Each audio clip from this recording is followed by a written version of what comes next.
Hey man, how you doing? Yeah, not too bad, man. How are you? I got a blinding headache and I feel miserable as hell. Apart from that, what interview do you want today? Do you want the, hey guys, I've got a really exciting new project, or do you want the proper, I feel awful? I want you to be as honest as you want to be. You know. Okay. I feel like the last time we did an interview, we were face to face, and I had a lot of silly questions for you, so I felt like we should do it a bit more natural.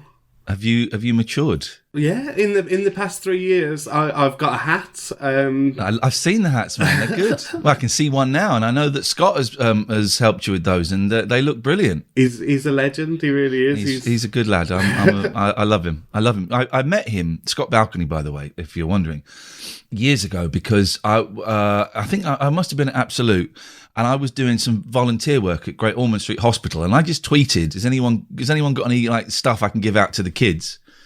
And he got in touch, and he had a load of T-shirts. He just sent me a load of T-shirts, and so that's how I met him. But then every time I would email him, he'd left his you know, like your holiday replies. Sorry, I can't check my emails right now. Out of office. Yeah, he'd left that on. And every time I emailed him, I'd get his out of office. And after about 20 of these out of offices, I said, Scott, your out of office is on, man. And it's really annoying. And we bonded over his out of office. He's a good man. I love him. Yeah, he's the best. Just in case any journalists are watching. Hello. Have you got anything horrible to say about the Prime Minister's dad who you spent some time in the jungle with? I'll give you as much as you want about Stanley Johnson, and you can use this. I can tell you a lot about Stanley Johnson. I never. He was in I'm a Celebrity, Get Me Out of Here, the same time as I was, and I didn't like him. And everybody seemed to be fawning. I went in late, 5 days after everyone else, so the relationships had kind of been built already. So I was always going to be on the outside of those relationships, and everybody was fawning over over Stanley Johnson. And at the time, I thought it was just because he was old. And I think being old certainly played a part in it. People felt protective of him, unnecessarily so, I thought, patronisingly so. But actually, I think the fawning over him was he had this charm over people. And me going in late, it was like Emperor's New Clothes to me. And I remember having an argument with someone once, and I said, I'm not falling for the cult of Stanley Johnson. And Toff was off in the distance, and Toff kind of turned around and I like Toff a lot. There's no cult. There's no cult. He's just a really nice guy. And I'm thinking, well, that's what people in a cult would say about their leader. So I didn't fall for him. And when I went in, I was the Prime Minister of the camp, and there were certain rules. So I had to give rules, but the rules were obviously passed on to me from the TV producers. And one of the rules was, or a couple of the rules were, there was a throne, and only I was allowed to sit on the throne, and it was really embarrassing, and I hated it, but that was the rule. And if anyone else sat on the throne, the whole camp got penalised, and everyone had a job. For example, you know, there would be two people that would be cooks, and there would be two people that cleaned the plates, and there would be two people that cleaned the toilet. And during this period, you couldn't do anyone else's job. You couldn't help anyone. And if you did, the whole camp got penalised. And so Stanley would sit in the chair, and Stanley would not do his job and get people to help him do his job. And sometimes he'd help other people do their jobs. And I go, Stanley, you can't do that. I'm really sorry, man, but you can't do that. It's against the rules. And he was so thick that he thought I had made these rules up. And I'm going, Stan, it's not me. These rules come from the producers. If you sit in that chair, if someone helps you with a job, we all lose food, or we all lose privileges, or whatever it was. I don't really remember. And he would say something along the lines of, well, these rules are silly. Why should I follow these rules? These rules don't apply to me. And the others had fallen so much into his sway that a lot of them were going, oh, let him sit in the throne, Ian. Turn it on me. Doesn't it sound silly arguing about a throne now when we're, you know, but people, I'll let him sit in the throne, Ian. He's old. I was going, no. This is not from me. I haven't come in 5 days late with these rules. The producers have set these rules. Oh, let him sit in the throne, Ian. So he would just win everybody over. And I thought he was a dozy, arrogant old prick. And also, two other things, right, that are not really relevant, but I just thought were weird. One, the men won like a really posh meal one night, and we got to go to this secret part of the camp and all of this nonsense. And I was walking behind Stanley with Dennis Wise and the actor, whose name I can't remember, Jamie, whatever his name was. And literally every step Stanley took, he was farting. It's like every step released like a pressure pad in his anus that would let out noxious gases. Every single step. It was insane. And we were laughing at that. And the final thing that is not relevant to anything really, but I think sums up what a strange person he was. He was disgusted by people walking around the camp brushing their teeth. He was disgusted by it. It was the same as if someone was walking around the street, around the camp having a wank or something. He was so offended by it. He would. Do they have to? It's disgusting. There's a washing place. I can't watch this. I'm off. And he would go. It was the weirdest. It was the weirdest thing to be upset about. Of all the things to be upset about in that camp, that was the weirdest thing. That's got to be like weird, where you were sort of, you know, semi-famous, and then you went into the jungle, and there was a time there where you were like properly huge famous for like... Yeah, I had about 4 months coming out of it where I was more famous than I've ever been and never hoped to be again. It was horrendous. You know, kids... I was Iain in the jungle. Iain from the jungle. It's Iain from the jungle. And, you know, 10-year-olds would come up for selfies and stuff like that. And it was... And I wasn't even famous when I went in. The fame had pretty much long gone, apart from a few hardcore, you know, people. So, yeah, coming out being that famous was horrendous, yeah. Do you want to talk about TalkRadio? What happened there? Yeah, sure. What do you want to know? I think you're fully aware of how fond I am of that show. And, you know, I was pretty much there from day one with listening to the TalkRadio show. But thank you, man. Your support was always appreciated. It's by me and Katherine. It's very kind. Thanks, man. But, yeah, I felt the shift in the actual station as the time went by. You know, your show sort of stayed the same, but the shows around it, and as they started plucking people out like Paul Ross and Jake Yapp, and they were getting rid of all the people who weren't sort of angry right-wing people, and you were sort of the last man standing for a year, and then you were hinting for a couple of months that it might be over, and then it was just like gone. So is there any more to that than meets the eye? The reason I stayed in 2 years, a lot of people, John Holmes, I think, went after 2 years. A lot of people went after 2 years. And the reason I stayed in for another 2 years is because of the jungle. I'm sure of it. Because my contract was being renegotiated while I was in the jungle. And so I think that got me another 2 year extension on the contract when a lot of people were falling by the wayside. So thank you to the jungle for that.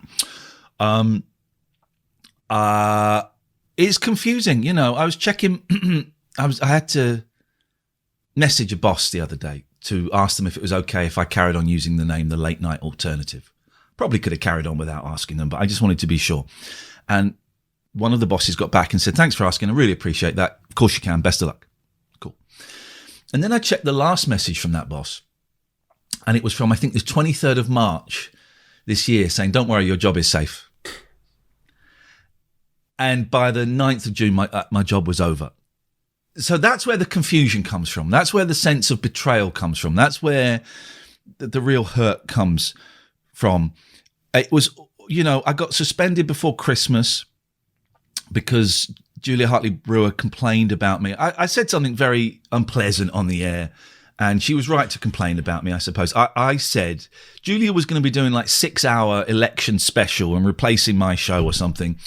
And I said something along the lines of, well done, you thickos and racists. Get an extra jar of Vaseline because you're going to be knocking one out to 6 hours of Julia. Something like that. I wish I hadn't made the masturbatory reference. That was vulgar. Yeah. And it was sexist. You know, that was vulgar and that was misogynistic. I stand by the thickos and racists.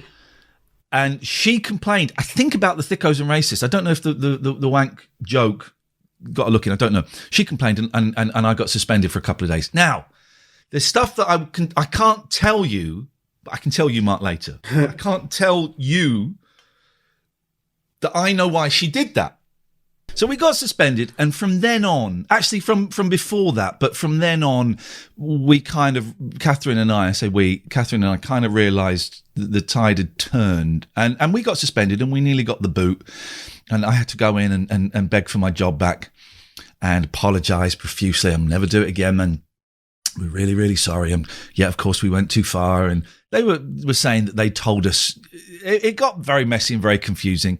And then one day I didn't have a job, and that's it, really. I mean, it wasn't a sacking. It was just we're not renewing your contract and we're not letting you go back on air, which is standard procedure. But I was given the opportunity to phone up my lower boss, Denny, and plead my case to be allowed to go back on air one more time and do a goodbye show. And I just thought, oh, Pats wants to come in. Pats, you all right, love? Come on. Come in. It's one of my cats. I'll shut this so down. And I just thought, after 4 years of that show, they want me to beg. Yeah. They want me to beg to prove that I'm not going to go on air effing and jeffing and all of that. I just went, nah, you're all right. I'm out. So it was disappointing, and I was angry, and I was upset, and I was confused, and all of those things. But actually, very quickly, I mean, it only happened 3 or 4 weeks ago. I can't remember.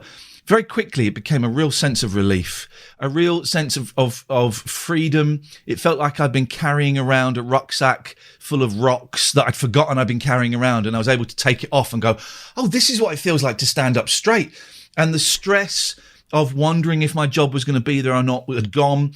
The inner turmoil I had of working on a same station as obnoxious arseholes such as Julia and Dan Wootton, people whose political views I despise. I think what they stand for in modern broadcasting is disgusting. It's simply getting a big vat of shit and putting a stick in it and stirring it and then dipping a microphone in it. That's what their output is. It's disgusting. It's creating fear. It's creating tension. I think that their continued bullying of women who have expressed suicidal ideation, particularly Jamila Jamil at the moment, I think is shameful. And when I gave my my speech at the Arias for winning Best Radio Moment 2020, where we saved a man's life, and I said, be kinder, I was talking directly to Dan Wootton and Julia. The be kinder was a direct address to them. Julia had been at that award ceremony. She left when her piss poor show didn't win an award. And she was sat behind me. And I hope she was drunk. I don't know if she was drunk or not, but she was heckling. There was a guy, Jimmy Friction. Is that his name? Friction. What's his name? He's a really nice guy. And I'm sorry, Mr. Friction. I can't remember your first name. I want to say Jimmy Friction. No, it's not. What is his name? Bobby Friction. Sorry. Bobby Friction came out and did a really funny speech. He's an Asian guy. And he said, are you all white? Are you all white? Are you all white? The joke being, and he said it that deliberately, the joke being, radio is a really white industry. Yeah. Particularly on air, but even so in management. I can't think of one person of colour in a position of power in the radio industry. I'm trying to think, and I can't think of one. I'm sure there are, but that's the exception. That's the exception. And he said, we need more people of colour in the radio industry. And Julia is sat behind me going, racist! You're a racist! I'm sick of this woke bullshit. Actual quote. I've got witnesses. I'm sick of this woke bullshit calling out racist. And me and Katherine are sat there, literally 2 rows in front of her, thinking, oh, God, fucking, we work with that. She represents our station. And I just think they're the worst kind of broadcaster. I think they create division. I think they're dangerous. I think they're toxic. I think they breed hatred, and hatred breeds violence. But then they can go, whoa, the violence isn't anything to do with us. We haven't promoted violence. Well, no, you've not said go out and be violent, but your words have inspired hatred, which inspires violence. So whatever the question was, yes. it was what it was. It was a relief. It was a relief to I got told not. Anyway, there are so many stories I could tell you, and I'm glad to be out of there. Yeah, I think what's happened, like you say, it's happened for the best. Like, it probably sucked at the time, but we can get on to your new thing now, and a lighter note. Yeah. So, what is Twitch, and why should I care? I like your style. Twitch is basically, this is where I go into salesman mode, so you might want to fast forward 10 minutes. Twitch is basically, it's a more interactive version of YouTube. And it's easier to do live events on there. It's primarily been used up till now by gamers.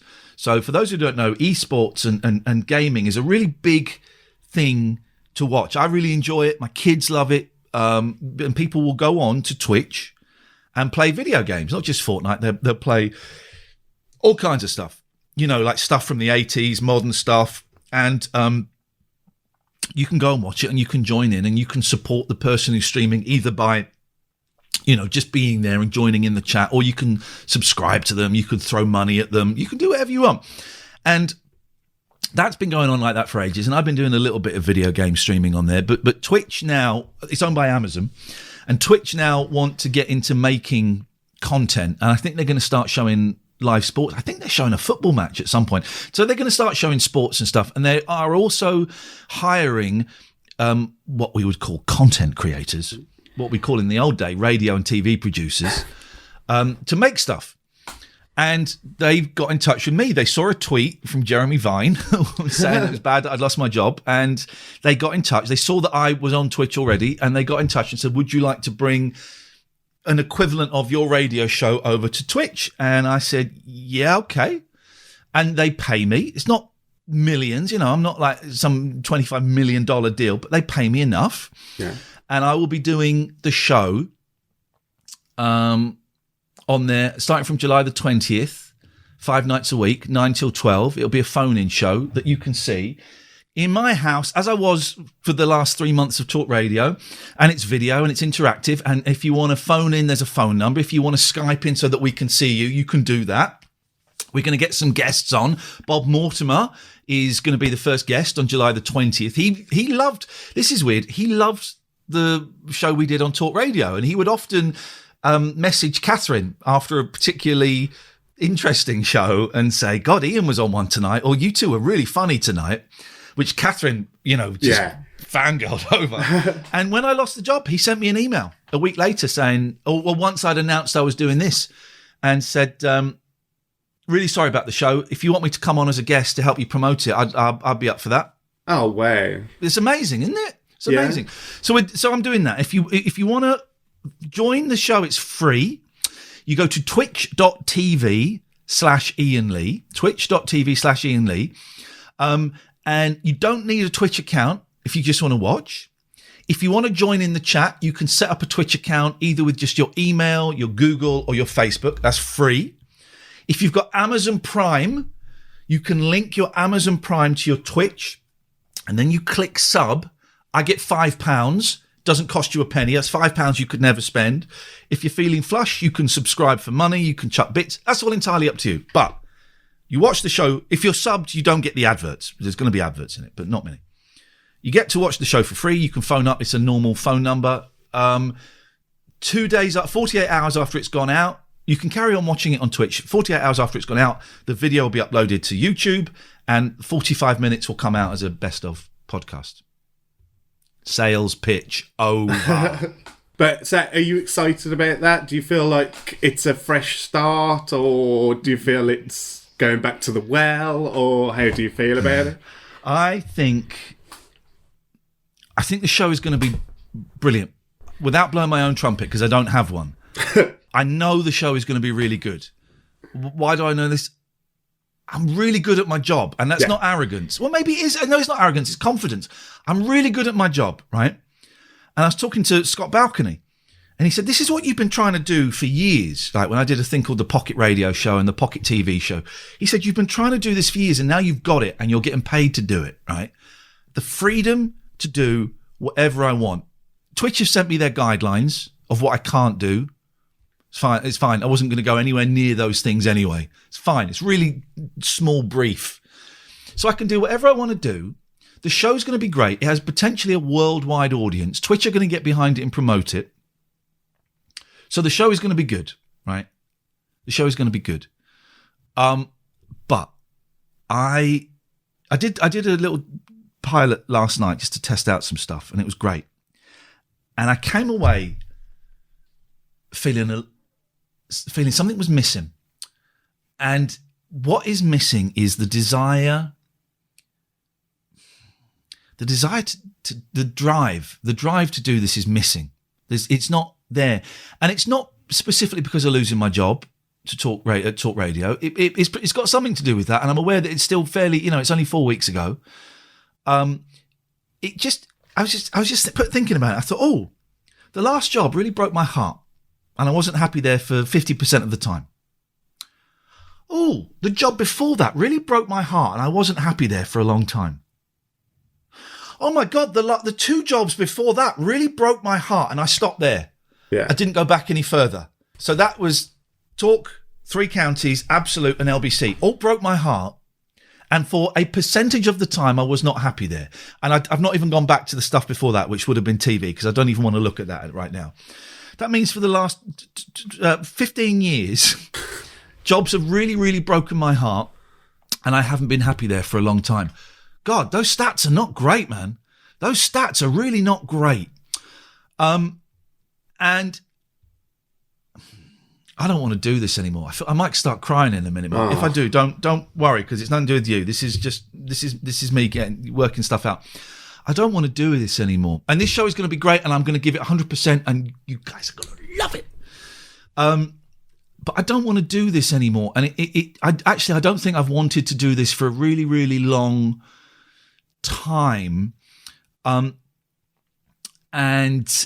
I'm only just starting to realise, actually, for a lot of my career, I think I've been in the wrong career, and I got stuck in it because it paid well. I didn't have any other skills or qualifications. I was quite good at it, and I don't want to do it. So the plan is to go to college in September to do a diploma for 2 years. I've got to do a 4-day induction course this summer, which is like an intensive course, so I can do this course in September. And there's already a problem with it. I've got to go to court for a speeding thing, and it clashes with one of these days, and it's a bit of a mess.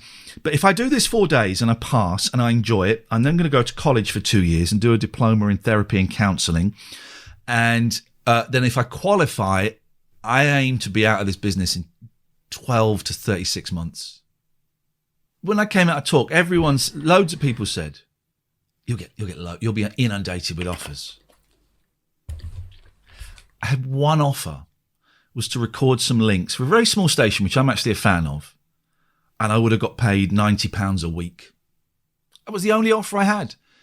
Radio 2, 5 Live, Absolute, Hits, all of these places said, we're a really big fan of Iain's. We love what he does. We think he's great.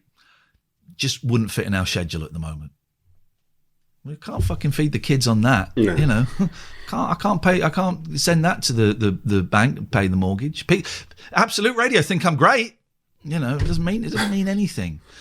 So I'm tired. I'm really tired of chasing. And it turns out I don't think I want what I was chasing. I always thought I wanted to be Dermot O'Leary, right? Yeah. In terms of his success and his money. And I like Dermot a lot. I don't know him very well. I've met him a few times. He's a really nice guy. And I think he's a great broadcaster at what he does. Yeah. And actually, I couldn't do that. I couldn't do that because I've been given a few opportunities years ago to do stuff like that. And I couldn't do it because I couldn't stop going for the quick gag. Instead of just doing a very straight, nice, family-friendly show, I couldn't stop myself going for the gag. And it didn't make me happy. So this thing I've been chasing, and it's too late now anyway, I'm nearly 50. This thing I've been chasing, I don't think I've wanted for a long, long time. And that's kind of sad, but also it's really freeing to accept that. And then we see what happens next. Yeah. And you've got the Twitch option, which, like you say, apart from a small set of rules, can be whatever you want it to be. The show's going to be insane. The show is going to be brilliant. I've done 2 or 3 technical run-throughs, and it's really been me focusing on the camera and the Skype and the audio. Okay, so it's been like 70% me looking at technical stuff, and so my eyes literally off the screen, and 30% content. And those shows have been great. So you wait until we get it 10% technical stuff, because I'm doing everything. I've got to do everything. You know, you wait until it's 10% technical stuff and 90% content. It's going to be insane. You know, the people are already comparing it to the old LBC shows, which had the reason the early LBC shows had a real freedom is because I didn't have a clue what I was doing. I didn't know what the rules were. So me and my producer, Chris, would go in and we'd just do nonsense. And sometimes we'd get told after the show, oh, you went a bit too far. Okay, we won't do that again. But we'd already done it. I mean, personally, I think that the early talk radio shows are the best. I think me and Katherine, boom, boom, boom, boom, boom, we were totally on fire. Don't read anything into that hand gesture. I mean, we were firing on all cylinders. But a lot of people have a lot of affection for the old LBC shows because they happened 15 years ago. And people have been comparing it to that. It will be some show. I guarantee you it's going to be some show. And also it will be some show because the talk radio show, the last 18 months, I was scared I was going to get the sack one day, so I was holding back quite significantly, particularly after the last 6 months where I got a warning. I had a final warning. I'd never had a warning in my life, and I was already on my final warning. So I held back quite a bit. I've got nothing to hold back from now. I don't care. This isn't leading to somewhere else. There isn't a boss. Yeah, Twitch are going to be listening, but there isn't a boss going, oh, you shouldn't have done that. Yeah. Twitch have got me because they want me. So this is going to be the freest show I've ever done in my life, and I don't care where it leads. Fucking hell, man. Imagine. Oh, and I won't be swearing in it as well. No. It's going to be family friendly. I'm really sorry. I'm swearing in this. That's fine. It's going to be family friendly. It can't, you know, if a caller calls in and swears, there's going to be some flexibility, but I'm going to do my best to make this live stream family friendly, and the podcast definitely won't have any swears, and I want kids to be able to listen to it. That's awesome, man. It's makes it more inclusive that way. And then it's not sort of hidden away late at night, is it? Because people can watch it again on YouTube or watch it again on Twitch. That's the plan. And also because it's, you know, Twitch is we're going to get some American audience. You know, I think we're 1 o'clock Pacific time, and I think we're 4 or 5 o'clock, Eastern time. I want Americans to get involved. And because it's Skype, Americans can Skype in TLNA. And I think we're going to get some interesting. We had on the first pilot, we had a woman, Pam, I think. You and I would refer to her as a Native American. She refers to herself as a native because I said, why did you drop the American? Because we were here first. Wasn't that call amazing? Yes, that was amazing. That was on the pilot run through technical test. So imagine, her call was incredible, talking about the M word and the I word, Indian. And that was on the pilot, man. Jesus, you wait until we've been going a couple of months and Twitch have been promoting it. It's going to be some show. Because I learned from that, I had no idea that they could speak for their tribe and everything. I thought that was fascinating. But then what would be great is if then we get a call from another native going, well, she was talking rubbish. She was just talking for herself there. No, we're not allowed to talk for her. That's what I want. But she was great. She's actually called a couple of times on other stuff. And I think it has the potential to be a worldwide thing. And I welcome all of the regular callers from the Talk Radio show. We've had a few of them. Interestingly enough, after last night's trial, I had Nigel from Maidstone call in. I was just sat at the computer feeling sorry for myself. Yeah. And I just finished talking to Katherine, who was kind of giving me what she used to do on the radio, giving me a producer kind of pep talk. And I was just sat at the computer thinking I should go to bed. And a phone, Skype flashed up and I answered it. And it was Nigel from Maidstone. And he said that someone had told him to call this number. And I said, oh, Nigel, I'm not at Talk anymore. And, you know, I explained the situation. And I said, I'm not on air right now, but follow me on Twitter and keep an eye out, and you'd be very welcome to call in the show. And I cried after that call. Because I felt so sorry for Nigel, felt sorry for myself. I felt sorry for Nigel, and I felt sorry. We had a lot of calls to that radio show that were really vulnerable, right? And they would never get on anywhere else. And vulnerable in different ways. Nigel, you know, let's say emotionally vulnerable. my mate Jerry, who is physically vulnerable, he's got Parkinson's. A lot of callers, right, who will never get on anywhere else. Their outlet has gone. And you can argue it's not the job of a radio station, particularly not a national radio station, to keep an eye out on these people. But I do think it is the job of radio to keep an eye out on for these people and to give them a voice. More than keeping an eye out. And that opportunity is gone. And one of the joys of last night's show is that Jerry was able to phone up using Skype from his care home. I had to cut him off in the end because it was disgusting. But he was doing rollovers on the floor in his care home. And it really filled me with joy. And I just feel that with the demise, not just my show, but, Duncan Barks and a lot of the BBC local shows are going, there is no place for the lost, the lonely and the bewildered members of society anymore. And I feel really sorry for them. Yeah. It's like, if you're not adding to the topic that the host has given out, they're not even gonna consider taking you on the... If you sound as confused as Nigel does, I'm treading very diplomatically, as I'm sure you'll understand, they won't get on. Jerry will never get on because it takes a bit of effort to understand him because the way the Parkinson's has affected his speech. I know that, he's called up TalkRadio, Talk Sport a few times and been told, we'll see if we can call you back. Of course they don't. He'll never get on. And that breaks my heart because my mum talks like Jerry. My mum's got MS. And my mum talks like Jerry. And I'm going to cry. This is gold for you, Mark. And it breaks my heart to think that my mum would never get on a radio show because of the way she talks. And Jerry's all there. Jerry's all there. Jerry's my age, and he's a bright lad. He's so funny sometimes. He's got he's got a terrible sense of humour. But he's all there. And he won't get on a radio show because you have to put in a bit of effort to listen to him. And it is an effort. It's hard work. Yeah. And some nights I can't do it. And some nights I have to say to him, I'm really sorry, Jay. I'm just not getting it tonight. Give us a call in an hour or give us a call tomorrow. And that opportunity is gone for so many people.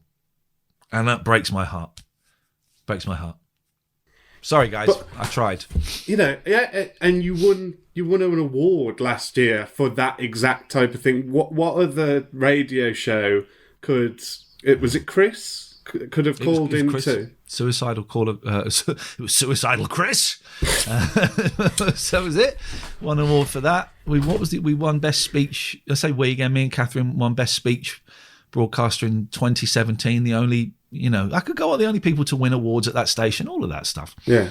But again, awards don't necessarily equate into audience or advertising revenue. Yeah. That's what I was saying about the fan groups for Talk Radio earlier, where it was very much either people saying, I only listen from 10 till 1, or another group of people going, well, I turn off from 10 till 1. Yeah. And it did seem very much Iain Lee fans, Talk Radio fans. Yeah. There was not those. No, Venn diagram. There would be almost no crossover. Yeah. And I was the same. So once you lost your job, I got rid of the Talk Radio app and all that sort of stuff because there's nothing in it for me once you and Katherine had gone. I'll listen to. I fell out with Howard Hughes, but I'll listen to Howard Hughes from time to time. I fell out with him because I upset one of his psychic guests by he had this psychic on whose name I won't say because he's a prick. And the next day, and it was awful. Well, I just want to say, I think he may have been a horoscope man. You're a Taurian, and I can see that in the next 3 months, you are going to have in the next 3 years, you're going to have some kind of connection with America. I can just see a connection with America. Now, I don't know if it's going to be traveling there, moving there, or maybe watching a movie from there, but you're going to have a connection with America. Or if not America, something beginning with A. It's going to have an A in it anyway. And so I came on the next day and said, God, that guy last night was great. Or was he just a massive bullshit artist? And this guy got offended. And I didn't know any of this. This was going on behind the scenes. He got offended and he complained to Howard and refused to go on Howard's show anymore. And about 6 months later, I found out about this. And so I did the right thing, and I immediately emailed Howard and said, Howard, I'm so sorry. I didn't realize you'd lost a guest because of my behavior. I really apologize. And then I emailed this guy, this psychic, and I said, I'm so sorry. My comments were totally out of order. I would like to apologize sincerely. And this guy, as is his choice, replied, you're only saying sorry because you're told to say sorry. And I went, no, I honestly, I'm not. I only just found out about it. I'm really sorry. I don't expect to be spoken like that by a colleague of mine, and you are a piece of shit. And he started having a go at me. And so I did, my third one was, mate, just calm down. I haven't been told to do this. This is a serious, genuine apology. I don't know why you're punishing Howard. I'm really, really sorry for it. And then he did another reply that was really snarky. And I went, look, mate, fuck off. Don't speak to me like a 12-year-old. I think what you do is, you want to know the truth? I've given you this apology because I meant it. But I think what you and your like do is dangerous bullshit. And I think you prey on the vulnerable. You don't want to go on Howard's show? That's your problem. Don't start fucking giving me... So me and Howard didn't talk after that. Why am I telling you that? That was the one show you liked. Yeah, that was the one show I liked. And I'm disappointed. I thought James Whale and I were friends, and I thought I'd get a text from him. I thought I'd get a phone call from him after I lost my job, and I didn't get anything from James, and I thought we were mates. And that really broke my heart.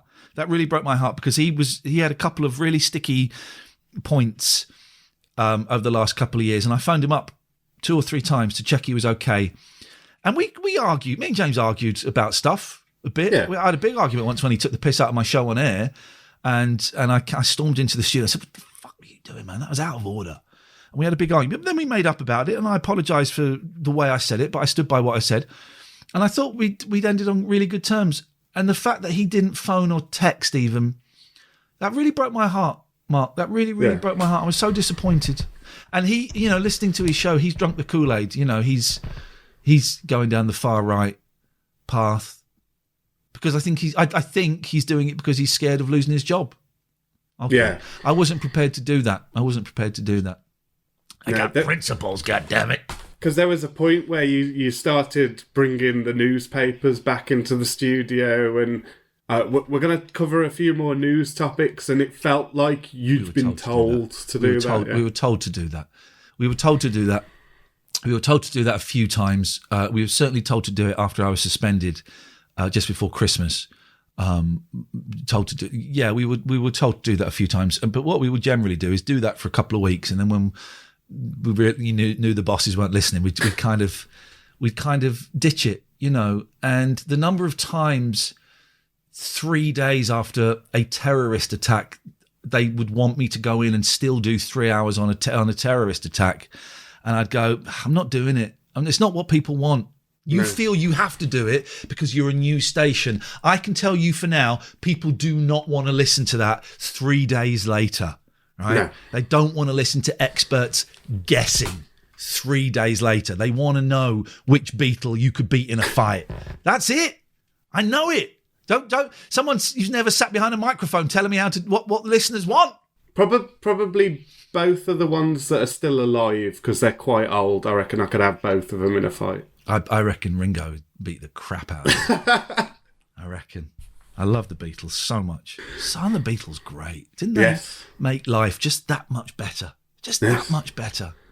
I've got a Beatles thing. I'll show you this. You'll like this. Yeah, he's taking. I'm getting undressed. I've got the Abbey Road silhouette. Oh, mate!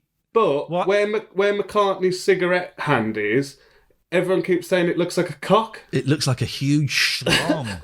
Look at that. That's incredible. You should have done what they did on the reissues and airbrushed the fag out. That's what they did. Okay, so I'll leave you now because I've taken up far too much of your time already. Yes. But I always end on the same question, but you've already answered it once. So we'll just see if there's an updated answer now. Okay. So, This is the question I ask everyone. Can I interrupt you? Yes. I think you're brilliant, Mark. And Thank you. think what you're making is, I've not seen all of it, but I've seen quite a bit of it. I think what you're making is really special. And I am more than happy to talk to you anytime, because I just get, you're a fan and you get the show. But I just really appreciate the enthusiasm and the passion, the creativity you put into what you are doing. When you say it's not your living, but you still do it, and I think that's really admirable. And I'm a big fan. So I always, when you ask me, I'm always a little bit thrilled that you've asked me. So thank you. Thank you, man. Thank you. You got to put in a good word for Katherine for me as well, because I want to interview Katherine. So you've got to put in a good word for me. If I can get hold of her sober, then Katherine will do it without a moment's hesitation. I know she will. She would love to. Ask her, and she will. I know she will. Okay. So right, final question. Here we go. Final question. Right. This is a question I ask everyone that I'm lucky enough to talk to. Some of the answers we've had so far are Steve Guttenberg from Cocoon, Ricky Gervais from Cocoon, Slug from Atmosphere, Russell Brand, Robert Smith. From so, Ian, Cocoon. Yes. Who is the most famous person you've sent a text message to? Is it still going to be Steve Guttenberg? The most famous person I have sent a text to, so close to WhatsApping Stanley Johnson the last couple of years. I've got his number. How's Greece? So close to WhatsApping him. Who's more famous, Matt Lucas or Steve Guttenberg? It's probably the G, but let's say Matt Lucas. Okay, as a new one, certainly as a new one. As a new entree, me and Matt Lucas have been chatting a little bit recently. He was another fan of the show, and he's been counselling me since the show ended, and I thought it was very, very kind of him. That's awesome, man. Yeah, Matt Lucas is great. Yeah, big fan of his. Ian, thank you so much. It's a great rehearsal. Do we want to? Shall I press record and do it now? How do we do this? So it's Twitch TV /Iain Lee. This is my problem. It's Twitch. Hang on a minute. Let me do it. It's twitch.tv /Iain Lee. That's twitch.tv /Iain Lee.